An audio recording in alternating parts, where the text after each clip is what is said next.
Hello, may I speak with Mr. Isaac? Oh, Isaac's currently away. I'm Carolyn, his wife. Oh, no worries. You can come instead. We're calling from St. John Elementary School.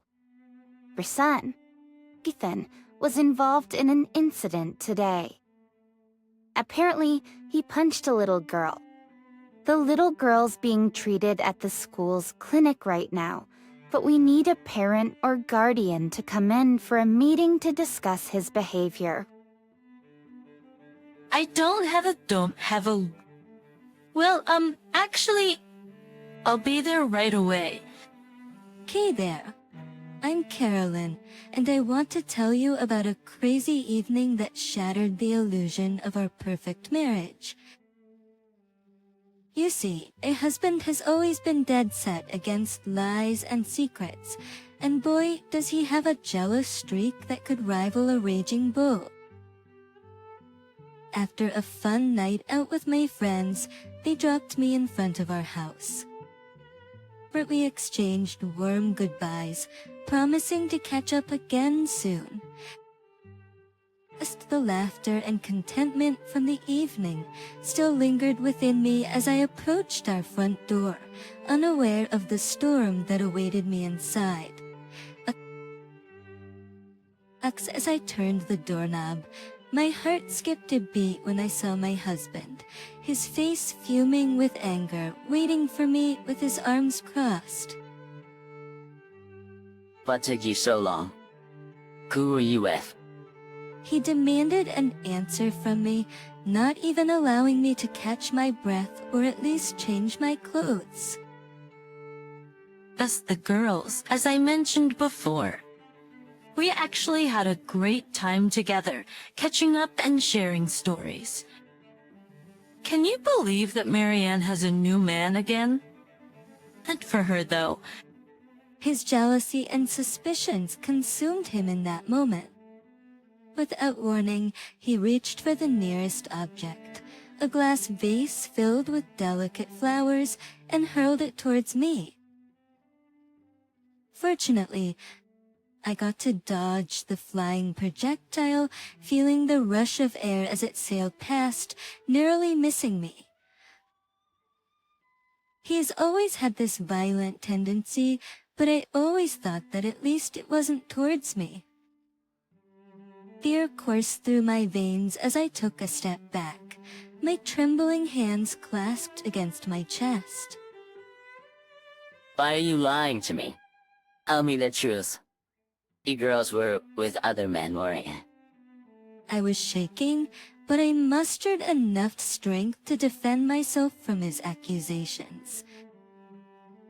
What? But I'm not lying. I promise. It was a night with my friends. We were simply enjoying each other's company. You can call them up, and they will tell you the same thing. His doubt was relentless. He wanted concrete proof and affirmation from someone else. But to decide in a fit of rage, he grabbed his phone and dialed one of my friend's numbers, desperate to confirm his suspicions. My heart raced as the phone rang. At first, there was no response from the other end, and my husband's grip on another vase tightened.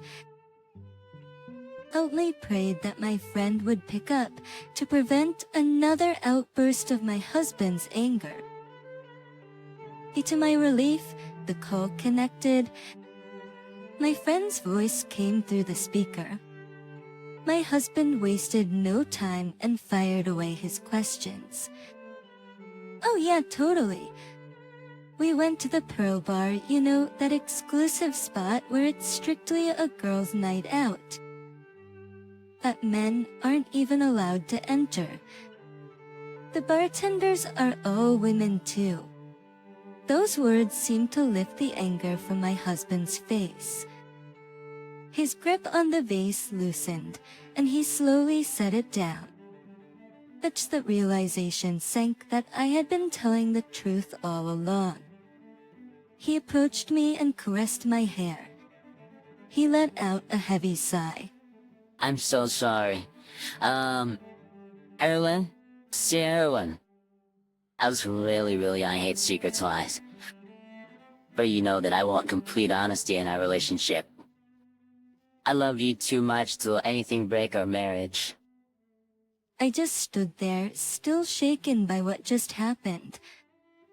It seemed that silence was the only response I could muster. As much as I want to understand him, I just knew that the trust had been shattered and the cracks in our marriage were now visible. Sensing the tension, my husband's face reddened and a hint of embarrassment flickered in his eyes. He knew he had crossed a line, letting his jealousy push him to the edge. But without a word, he turned away and made his way to the door. Watching him leave, I couldn't help but wonder where he was headed. I hope he uses it to reflect and process the depth of his insecurity that damaged our relationship. The silence was broken by the unexpected sound of a ringing phone. I rushed to answer the call, hoping for a familiar voice or a friendly conversation to comfort me, or at least distract me from the traumatizing incident with my husband. Little did I know, the words that greeted me on the other end of the line would forever alter the course of our lives. Hello, may I speak with Mr. Isaac? Oh, Isaac's currently away. I'm Carolyn, his wife. Oh, no worries. You can come instead. We're calling from St. John Elementary School. Your son, Stefan, has been involved in an incident today. Apparently, he punched a little girl. The little girl is being treated at the school's clinic right now, but we need a parent or guardian to come in for a meeting to discuss his behavior. Son? At the word echoed in my mind, reason and disbelief washed over me, mingling with a deep-seated curiosity that tugged at my heart. My thoughts raced as I grappled with the decision before me. Should I correct the principal's assumption, reveal that there must be some misunderstanding or a mistaken identity? I don't think my husband has a child that he kept from me. I think he made it pretty clear earlier that he hates lies and secrets. I don't have a... Well, actually, I'll be there right away. Upon arriving at the school, the principal greeted me and led me to a small conference room where the meeting would take place. Sitting across from the principal, I listened intently as he described the incident. The tales of my supposed son's actions were unfathomable. Your son, Ethan, will face the necessary consequences for his actions. We hope that you can work with him at home to address his behavior and prevent any further incidents from occurring. As the meeting came to a close, I thanked the principal for their time. I made my way to the designated spot where I would meet Ethan. Hi, Ethan. I'm Carolyn. I am Miss Carolyn. Boss, it's nice to meet you. Where's Daddy? He said he was coming. The child was so polite. It's hard to believe that it was a child who punched a little girl. I'll bring you to him later, but first, can I ask who your mother is? He hesitated at first, unsure whether to share such personal information. Slowly, he reached for the locket, delicately opening it to reveal 2 tiny pictures nestled inside. It was a bittersweet sight. One photo was of a woman I had never met, and the other, to my surprise and disbelief, was a picture of my husband, Isaac. Oh, this is my mommy. And this is my daddy. My heart sank as I realized the truth that had been hidden from me for far too long. Ethan was indeed the son of my husband, the product of a relationship that had remained secret until this moment. I cannot believe this is the same man who is so scared of being lied to or having a secret kept from him. I felt a surge of heartbreak and anger bubbling up within me, but I quickly pushed those feelings aside, reminding myself that Ethan was not to blame for his father's actions. I also knew that building a bond with Ethan was essential to ensure that he felt supported and loved during this difficult time. Hey, how about we take a little break from school and go grab some ice cream? As I suggested it, Ethan's face lit up with excitement. Ethan, ice cream. We ventured out to a nearby ice cream parlor, where we sat at a cozy table and indulged in our favorite flavors. As we savored each bite, I asked Ethan about his hobbies, his favorite subjects in school, and his dreams for the future. We laughed, we shared stories, and a beautiful connection began to blossom. But still, I couldn't ignore the pressing question that lingered between us. Ethan, can you tell me why you punched the little girl at school today? I want to be like Daddy said him, What do you mean by that, dear? he always does that to Mommy. The lump formed in my throat as I absorbed his words, and tears welled up in my eyes.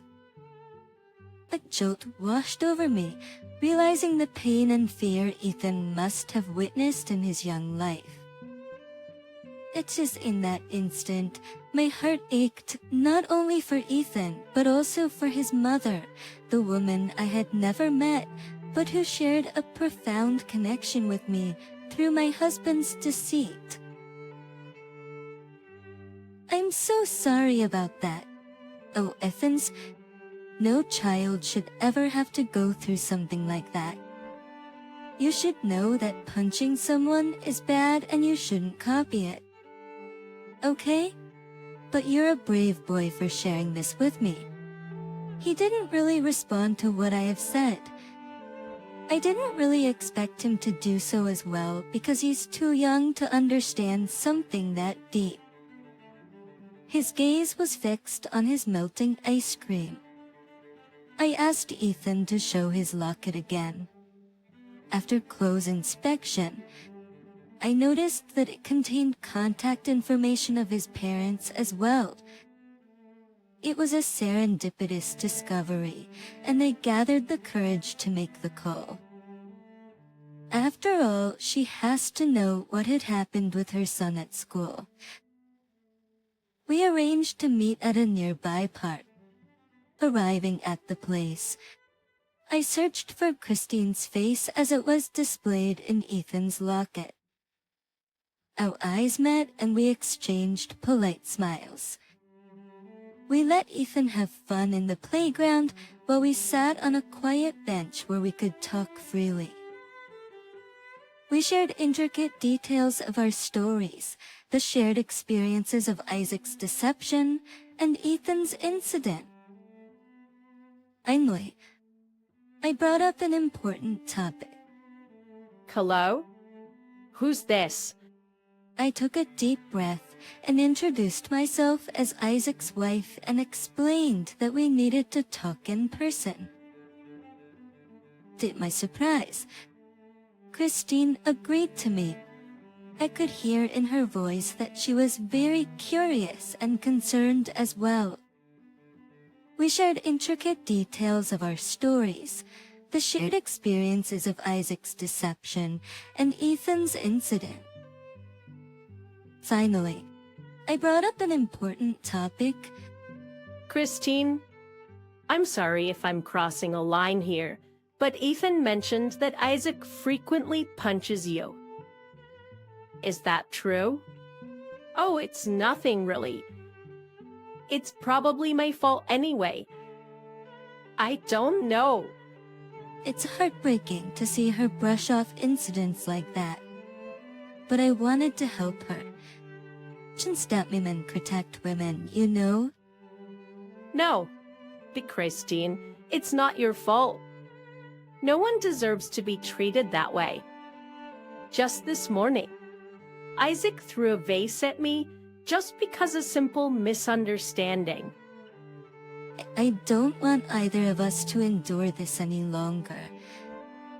Domestic violence is a crime, and we can file a case against him for that. We just have to gather enough evidence. I don't want either of us to endure this any longer. Domestic violence is a crime, and we can file a case against him for that. We just have to gather enough evidence. Oh no, Nick! Things will just get too complicated. Plus, it will just anger Isaac even more. My body's barely recovering from the last time.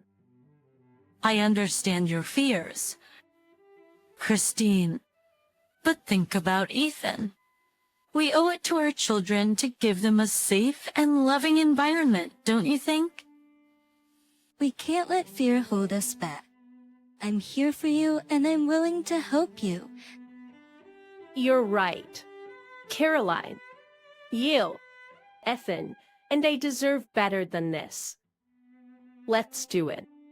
Acheen invited me to her home to discuss our plans while Ethan was sleeping in his bedroom.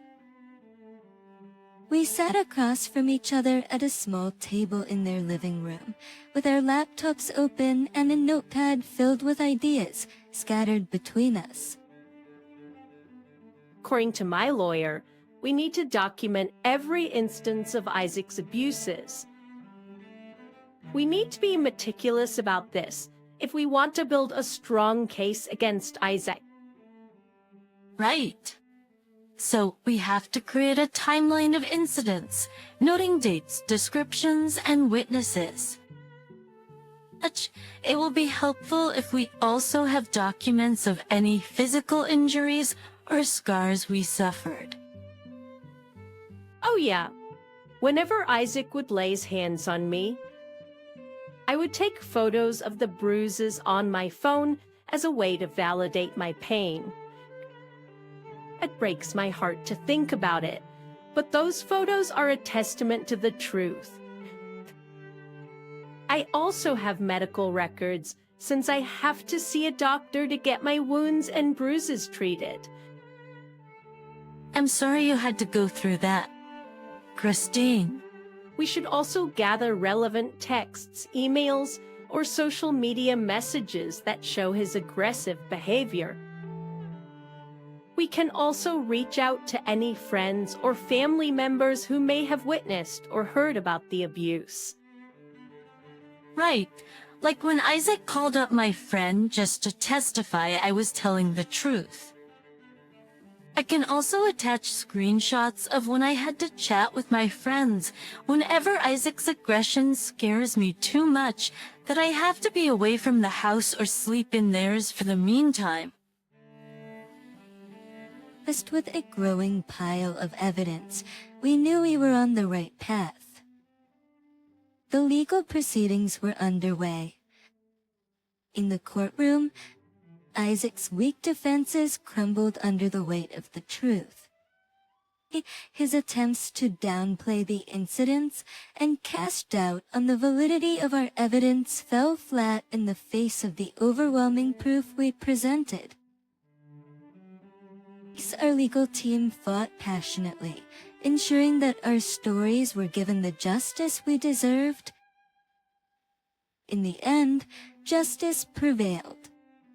The judge granted Christine full custody of Ethan, recognizing that his well-being and safety were of utmost importance. Isaac was sentenced to jail and was held accountable for his actions and the pain he had inflicted upon us, the people he was meant to love and protect. Christine found solace in the knowledge that her child would grow up in a safe environment, free from the fear and violence that have endured for far too long. While I found solace in the knowledge that I get to divorce him and have a second chance in life where I no longer have to feel scared in my own home, we both began the process of healing and rebuilding our lives. Vertigine at Brighton me, with Isaac confined within the cold walls of a jail cell. The three of us gathered in the very same parlor where Ethan and I shared our first bonding moment. Indeed, the sweetness of justice is best enjoyed with a scoop of ice cream in hand.